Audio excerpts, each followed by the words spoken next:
Building spirituality, family, health, and business. This is the Giant Builders with Lois Wyant.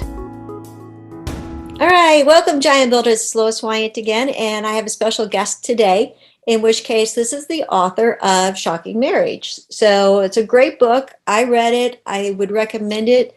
Matter of fact, if you leave a comment below, we're going to give 3 people a free copy of the book. So just so you know, you can actually get a copy of the book free. So the guest is Jerry McColgin. Hi, Jerry. How are you? Hi, Lois. I'm great. Thank you. Great. So tell us, Jerry, what inspired you to write this book and start this ministry? I guess the short answer is I love marriage. I love being married. I love the concept of marriage. Even when I was a kid, I aspired to be married. It's not like a little girl who dreams of a wedding. I could care less about the wedding. It was just fascinated by this notion of spending life with what I anticipated would be my best friend. And I've now been married 39 years, and that's exactly what I have encountered. And I just can't imagine having gone through the past 39 years with anybody else or without my wife. Great. I love the fact that you share a lot of very personal items in this book as far as your marriage and your growth. God's inspiration for that? Very much so. It's by nature, I'm a very transparent person. And it's funny, much more transparent than my wife. So I have to get her blessing before I can put anything in print because she has editing rights to certain stories. But yeah, I do believe that the best way to learn is by hearing from others that have been through some things. Mm-hmm. And that was really the goal through the book is, you know what, in the 39 years we've been married, we've learned a ton. And there's mistakes we've made and situations we found ourselves in which were unpleasant that we managed to work through. And if somebody else can benefit from what we've learned, God bless them. That's fantastic. Not everybody has to go through the same struggles, to learn themselves. I think sometimes we can learn from others. And that transparency, while maybe a little on the awkward side, if it benefits somebody, I think it's well worth it. What do you feel, or what do you think creates a successful marriage? I think there's a variety of things. I think 3 things really stand out. I mentioned transparency. I think transparency with spouse is critical, right? It's funny because we think about this, as believers, we know we can't hide anything from God, but I'm a firm believer we really shouldn't hide anything from our spouse. And just as, untold truths or hidden secrets or sins, they have a way of just eating at the relationship. Because even if they don't know what's going on, your spouse can always suspect something. And even that suspicion in the air sort of just starts to erode things a bit. So it's important to be transparent with your spouse. I think the second thing that I'm a big believer in is vulnerability. We live in a world where it's important to be tough and strong and put forth a certain image. But I think when we're with our spouse, it's critical that we share our fears, we share our anxieties, that we don't try to go through life alone. Again, I don't think God intended that. I mean, when he talks about, husband and wife will become one flesh, I think there's a lot there being said that one flesh is experiencing things together and working through things together. And vulnerability is important. And sometimes we have the best of intentions. I've had situations, and I talk about one in the book where, 7 or 8 years ago, my business was nearly failing, truth be told. I mean, the bills were still coming in, but for whatever reason, the income just stopped. And I was trying to hide that from Tara, my wife. In my mind, I was protecting her. I didn't want her to worry. So I was going to shoulder this burden on my own. But things got worse quickly. And there was a given Saturday morning where, she just could tell. I think I'd just come from my home office and I'd been on QuickBooks Online, and it was bleak. And she saw that and she wanted to know what was going on. And finally I told her, I said, look, it's bad. I'm sorry. She goes, well, what's the situation? I said, well, we could lose the business. We could lose our house. We might have to declare bankruptcy. And I went through this whole thing. And she calmly looked at me and she said, well, what's the worst that could happen? And the question sort of antagonized me a bit. I said, what do you mean? What's the worst that could happen? We could end up living under a bridge. And she looked me in the eye and she said, if that happens, we'll live under a bridge together. And to me, that was a turning point. I quit fretting and we actually sat there for the first time in this situation and began to pray together about it. And I'll tell you what, it was just like Philippians chapter 4, 6, and 7, where it says, don't be anxious about anything, but in everything give it to God, and a peace that surpasses understanding will come over you. And that's what happened, Lois. It was incredible. We prayed, and for the first time in months, I felt this peace. And you know what happened? The following Monday, this on a weekend, we did this. The following Monday, the phone started ringing. Business started coming back in. It's almost like God was trying to teach me a lesson. You're not in this alone. You're in this with your spouse, right? Don't shoulder it. Take it together and make it work. And as soon as I was willing to do that, things turned around. I feel that like our marriage, so we've been married for 37 years, but I feel like there were certain times where things really were hard, and I don't know if it's normal for marriages, but like it was really hard having more than one child. Right. Once we added children, then it was like, as a mom and a woman, I felt like, man, there's just not enough time for all of this. No. And then the other time that I felt was really difficult was when our last child left the house, leaving us as empty nesters. Yeah. I didn't know who we were. Right. Do you find those things normal, or what would you suggest for those times? Oh, they're absolutely normal. And they're very related, those two specific situations. And we coach a lot of couples, and we spend a lot of time, and we hear what you just described over and over and over again. And statistics back it up. I mean, one of the highest points of divorce in a marriage is when the couple becomes empty nesters.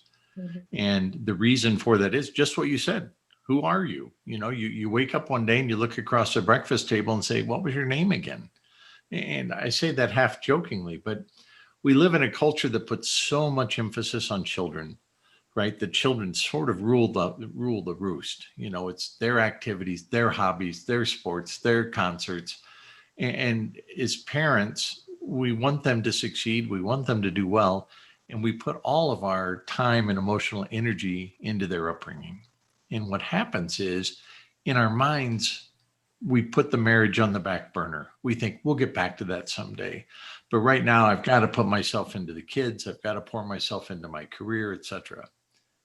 The reality is that someday just doesn't come. There's always something precluding it.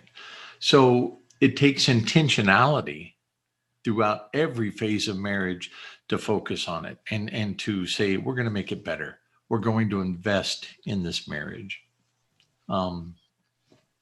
Things which aren't invested in erode, right? Mm-hmm. There's a concept in physics called entropy, and God designed physics after all. And entropy basically says that if something is not tended to, it will erode. It will get worse. And that's true in nature. That's true in construction. That's true in home maintenance. That's true in a marriage. If we don't tend to it, if we don't invest in it on an ongoing basis, the relationship will start to erode. So the advice there is, even with kids, even with lots of kids, even with careers, you've got to say, my marriage is a priority and I'm going to invest in it. So what do you see? What are the reflections of a successful marriage? I think looking back, it really is about doing life together and being a team, right? We've been through fantastic times and celebrated together. We've been through serious times of grief and we've mourned together. Allowing each other to do life in their own way is important, but doing it in your own way is different than doing it independently, if that makes sense, right? I can appreciate how Tara's going through something, but that doesn't mean I have to let her alone or leave her alone to do it, and vice versa. I need to support her in how she's going through something, and vice versa. So it really is shouldering these burdens. Even that story I told is a team and not as individuals. Because as you start, I was talking to a couple last week, and good Christian couple, but they were going through a tough period. And she was just commenting to me. She says, he just doesn't understand what I'm going through. He doesn't get it. And she was grieving in her own way, and he was trying, but bottom line is she was really unwilling to kind of share what she was going through. And after we talked to her, we said, he can't know what you're going through unless you open up and talk to him about it. And he was willing to listen. She just, again, kind of like in my story, she didn't want to burden him with it. But when she did, she not only got it off of her chest, but he came to a better understanding, and the relationship began to heal. So do you find that there are certain common items that come up that reflect on a marriage not being successful? Like you said, the communication. Selfishness, I think, is the biggest single thing, right? And think about selfishness. Selfishness leads to lack of commitment. Selfishness can lead to infidelity in an extreme case. It can lead to poor communication. I'm a big believer. It's funny, when we're in the dating phase of relationships, our entire focus is on that person we're pursuing, right? It's like, I will do anything to please you, to impress you, to wow you. And that's 100% of our attention. But I believe that at some point in the marriage, and it's, maybe right after the honeymoon phase, whenever that ends, it's almost like a mirror gets inserted between the couple. And instead of seeing my spouse 100% like I did, suddenly I'm seeing myself. And my attention shifts from how can I meet your every need to why aren't you meeting my needs? Right. And so when I work with couples, what I try to say is, look, it's not about being selfless, because that's not healthy either, but maybe pull the mirror halfway out. So at least with one eye, you see your spouse, and the other eye, you see your own needs. And that reminds me of you got us started on a marriage program or marriage seminar series. And I remember one of the stories they shared was the wife had a hard time remembering to close the kitchen door. Mm-hmm. And he kept nagging at her to close the kitchen door, close this door. And one time, one of the kids ran through the kitchen and hit the door with her head and had to get stitches. And then he thought, well, now she'll close the door, but she still couldn't. So he took it as his mission to close the kitchen door for her.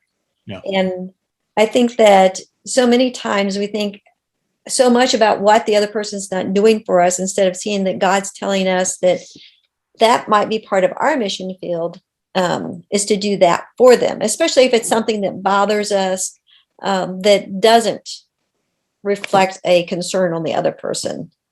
A great example, too, that I lived in my life. We had a friend who was widowed at a young age. And I remembered before her husband passed in an accident, she would always complain that he would leave his socks on the bedroom floor, and that just drove her crazy. And then he passed unexpectedly. And we talked to her a few weeks later, and she just said, I'd give anything to pick up his socks again. Oh, right? That's precious. Yeah. So sometimes, hey, that kitchen cabinet door is open, but I've got a wife that I love who left it there. Mm-hmm. And just changing your perspective. We can choose to be irritated, or we can choose to be forgiving. Really, our perspective is a matter of choice, right? And so many times we just choose to be irritated, mm-hmm. and taking a conscious step backwards and saying, it doesn't have to be. It's funny, just last weekend we went to a festival here, and we'd been looking forward to it from weeks. I had family up to go to it.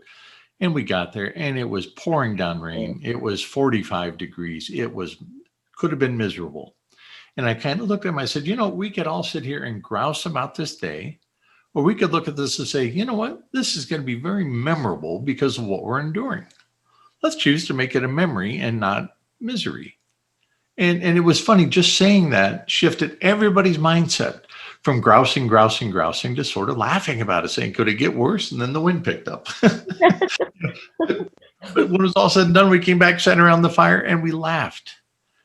And how wonderful that was, as opposed to just grumbling and complaining the whole time. Yeah, because sometimes we have a picture in our mind as to how we want it to be instead of thinking about the fact that we're with the people that are important to us. That's right. That's right. You know what? Every day that I'm with Tara is a blessing from God, and I view it as such. And if I say that to myself and I thank God every day for it, it helps to set my perspective. And I'm not as irritated if I see something undone or something not as I think it should be. So we choose our perspective, and that's a key. Yeah. Well, tell me about your ministry. Okay. So, God, I really do believe that God has led me into this. And it started with writing a couple of books. So I have the book Shocking Marriage, which you referenced. I have another book called Beyond the Celebration, which is targeted toward engaged couples or couples seriously considering marriage. And I've been able to speak on those books and work with couples using those books. And that really was sort of the genesis of the ministry. But in this past year, we really have felt God's leading to take it to another level. So we have moved to a beautiful place in the mountains of North Carolina. And our goal is to sometime starting next year to begin to open our home to couples for in-home marriage retreats, just like a 3-night, 4-day kind of a program where we will work with them. And again, it's not for couples on the ropes. It's not for desperation. It's for those that are like maybe a little bored, feel a little complacent, or to saying, hey, we're good, but we want to get better. And it'll be a mix of workshop material, sort of mornings and evenings, but the afternoon we will send couples out together to do something fun around here. I mean, and there's so much to do. There's whitewater rafting in the summer and hiking and skiing in the winter. And we've chosen a place where there's tremendous activities and things that will entertain couples. And it's a desirable place to visit. Great. All right. So where will they be able to find out information about your programs? The programs page is just being developed right now, but Okay. they can go to shockingmarriage.com and keep an eye on that. And I have a podcast called Shocking Marriage, and I have a Facebook page called Shocking Marriage, and they can join that. And that's a great place to interact with other couples and ask questions about marriage and share thoughts and comments. But you know, since we just moved to North Carolina in this couple of months ago now, and we're in the process of getting everything established. So I don't have the program piece up yet, still working hard on it. It'll be there soon. Okay. Well, thank you. So any other tips or thoughts you want to share with us? I'll tell you, just invest. Intentionality is my favorite word, right? When you focus on marriage, when you're intentional about making it better, it gets better. Right? If you want to get better at a golf game, what do? You take lessons, you practice. If you want to get better at marriage, you don't just go through the motions. You focus on it, you practice, you try things. Do new things with your spouse. I'll tell you, it's funny. I mean, 39 years of marriage, we moved to North Carolina, and it's like we're dating again because everything's new, right? We're finding a church, we're exploring, we're driving, we're hiking, we're kayaking. We are more active than we've been. We've done more in the past 3 months than we've done in the past 2 years. Mm-hmm. And it's because we've done something new together. So consider that. Doesn't have to be a big move, but just little things. Do something new together, because that's what you did when you were dating. That's when it was exciting. If you've fallen into routine, you've fallen into complacency. That's when boredom strikes. Okay. Well, thank you, Jerry. I really appreciate your time. Yeah, thanks for having me. It's my pleasure. Thank you for listening. This has been The Giant Builders with Lois Wyant.